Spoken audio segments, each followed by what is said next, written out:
Sir, இளைஞர்களை இன்றைய தமிழக இளைஞர்களை இந்த காங்கிரஸ் கட்சியும் கம்யூனிஸ்ட் கட்சியும் தவறாக வழிநடத்துகிறார்கள். இந்த தேசத்தினுடைய ஒற்றுமை இருக்கக்கூடாது, இந்த தேசத்தில் ஏதாவது பிரச்சனை வர வேண்டும், மக்களெல்லாம் ஒன்றாக ஒற்றுமையாக வாழக்கூடாது, செயல்படக்கூடாது, இந்த தேசம் வளரக்கூடாது, இந்த தேசம் முன்னேறக்கூடாது, இந்த தேசம் உலகினுடைய குருவாக வல்லரசாக மாறக்கூடாது என்ற குறைந்த புத்தியை வைத்துக் கொண்டிருக்கின்ற காங்கிரஸ் கட்சியும் கம்யூனிஸ்ட் கட்சிகளும் விடுதலை சிறுத்தைகளும் இந்த நடிகர் பிரகாஷ் ராஜ் அன்று ஒரு சில டைரக்டர்லாம் இந்த இளைஞர்களை மூளை செலவு செய்கிறாங்க, அவங்களை திசை திருப்புறாங்க. சார், இந்தியா வளர்ந்துக்கிட்டு இருக்குது, பொருளாதாரத்தில் 4 இடத்துல இருக்குது, நம்முடைய பசங்க எல்லாம் ஒலிம்பிக்கில் ஜெயிச்சுட்டு வர்றாங்க, இளைஞர்கள்லாம் முன்னேறிட்டு வர்றாங்க, இளைஞருக்கு ஸ்கில் இந்தியா இருக்குது, டெவலப் இந்தியா இருக்குது, மேக் இன் இந்தியா இருக்குது. இப்படி இளைஞர்களுக்கு பல திட்டங்கள் இருக்குது. நம்ம நிலவில் ராக்கெட் விட்டுருக்கோம், அதில் இந்தியா 3வது இடத்துல இருக்குது. டிஜிட்டல் பண பரிமாற்றத்தில் உலகத்திலே இந்தியா முதலிடத்தில் இருக்குது. டிஜிட்டல் பண பரிமாற்றம், ஆன்லைன் பேமெண்ட்டில் இந்தியா உலகிலேயே முதலிடத்தில் இருக்குது. கடந்த 13 ஆண்டுகளாக பாரத பிரதமர் நரேந்திர மோடி இந்த தேசத்துக்காக உயிரை கொடுத்துட்டு இருக்கிறார். ஊழலற்ற அரசு, நேர்மையான அரசு, வெளிப்படையான அரசு இந்த தேசத்தை உலகினுடைய வல்லரசாக மாற்ற வேண்டிய எண்ணத்தில் 24 மணி நேரமும் போராடி கொண்டிருக்கின்ற பாரத பிரதமர் எதிராக இந்த கம்யூனிஸ்ட் கட்சிகளும் காங்கிரஸ் கட்சியும் செயல்படுகிறது. தாங்கள் ஆட்சிக்கு வர வேண்டும், காங்கிரஸ் ஆட்சிக்கு வர வேண்டும், கம்யூனிஸ்ட் கட்சிகள் ஆட்சிக்கு வர வேண்டும் என்று இவர்கள் கண்டனம் கட்டி இந்த இளைஞர்களை மனமாற்றம் செய்கிறார்கள், மூளை செலவு செய்கிறார்கள்.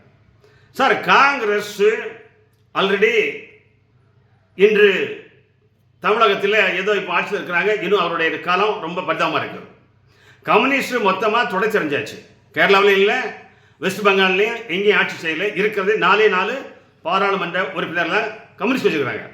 காங்கிரஸுக்கு ஒரு 90க்கு மேலே ஒரு எம்பிக்கள் இருக்காங்க. இதை வச்சுட்டு இவங்க இந்த தேசத்தை துண்டாக்க ஆசைப்படுறாங்க. இளைஞர்கள் மூலம் இளைஞர்களை திசை திருப்புறாங்க. ஏன்? அவங்க ஆட்சிக்கு வரணும். இவங்க என்ன பண்ணாங்க? திரு நேரு அவர்கள் அந்த இராணுவ தடவாளங்களில் அந்த ஜீப் மல்ல ஊழல், இந்திரா காந்தி அம்மையார் எமர்ஜென்சியை கொண்டு வந்தாங்க இல்லையா, ராஜீவ் காந்தி போபோஸ் ஊழல், ஓகேவா, அதன் பிறகு வந்த பி நரசிம்மராவ் அந்த பங்கு சந்திரல ஊழல், இப்படி ஊழலே செய்துட்டு இருக்காங்க. திரு மன்மோகன் சிங் அந்த கேம்ஸ் ஏசியா கேமில் ஊழல், ஸ்பெக்ட்ரம் ஊழல், இப்படி பல ஊழல் செய்து இந்த காங்கிரஸ் இந்தியாவிலிருந்து ஓரம் கட்டப்பட்டாச்சு. மக்களால் புறக்கணிக்கப்பட்ட காங்கிரஸ் கட்சி மீண்டும் எப்படியாவது ஆட்சிக்கு வர வேண்டும் என்று இளைஞர்களை திசை திருப்புறாங்க. சார், இளைஞர்களை மடைமாற்றுகிறார்கள், இளைஞர்களை மூளை சிலை செய்கிறாங்க.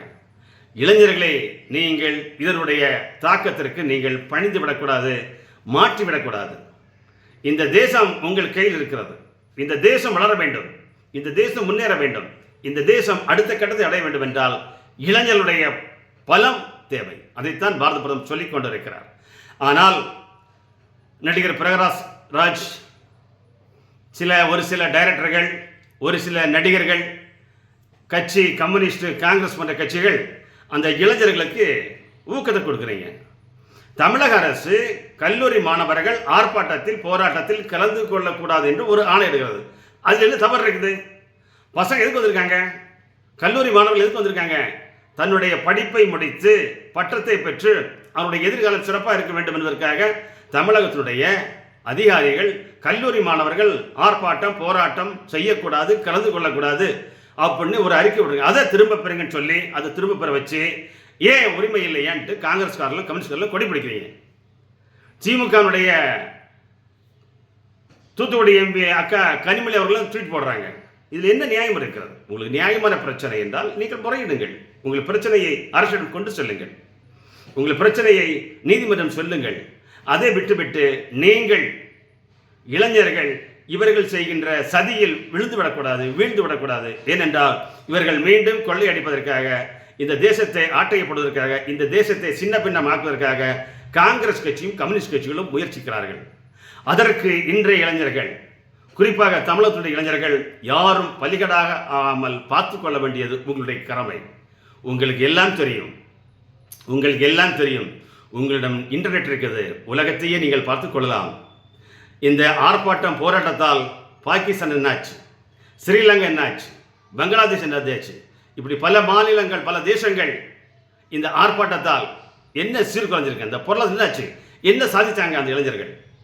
இந்த நாடு ஒற்றுமையாக இருக்க வேண்டும், இந்த நாடு முன்னேற வேண்டும் என்றால் நீங்கள் சிந்தியுங்கள்.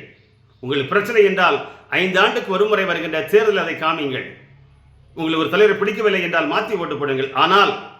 ஆனால் இந்த காங்கிரஸ் கட்சியோ அல்லது கம்யூனிஸ்ட் செய்கின்ற கூட்டத்திலேயோ அவர்கள் ஏற்பாடு செய்கின்ற அவர்களை கட்சி அலுவலகத்தில் ஏற்பாடு செய்கின்ற அந்த ஆர்ப்பாட்டத்திலேயோ போராட்டத்தில் கலந்து கொண்டிருந்தால் உங்களுடைய வாழ்க்கை தான் வீணாகும். உங்களுடைய வாழ்க்கை, இளைஞருடைய வாழ்க்கை. படியுங்கள், பட்டம் பெறுங்கள், நல்ல வேலைக்கு செல்லுங்கள், நல்ல குடும்பத்தை காருங்கள், தேசத்துக்கு உங்களுடைய பங்களிப்பை கொடுங்கள். தேசத்திற்கு உங்கள் தேசம் நம்முடைய தேசம். தேசம் பாதுகாப்பாக இருந்தால்தான் நீங்கள் பாதுகாக்க இருக்க முடியும். தேசம் பாதுகாப்பாக இருந்தால்தான் உங்களுடைய அப்பா அம்மா உங்களுடைய உறவுகள் எல்லாம் பாதுகாப்பாக இருக்க முடியும். தேசம் பாதுகாப்பாக இருந்தால்தான் உங்களுடைய சொத்துக்கள் எல்லாம் பாதுகாப்பாக இருக்கும். தேசம் பாதுகாப்பாக இருந்தால் உங்களுடைய வாகனங்கள், இருசக்கர வாகனமோ காரோ எல்லாமே பாதுகாப்பாக இருக்க முடியும். இந்த தேசம் பாதுகாப்பாக இல்லை என்றால் யாருமே பாதுகாப்பாக இருக்க முடியாது, யாருமே செயல்பட முடியாது. போலீஸ் ஸ்டேஷன் இருக்காது, நீதிமன்றம் இருக்கிறாது, அரசு இருக்கிறாது. என்ன செய்வீர்கள்?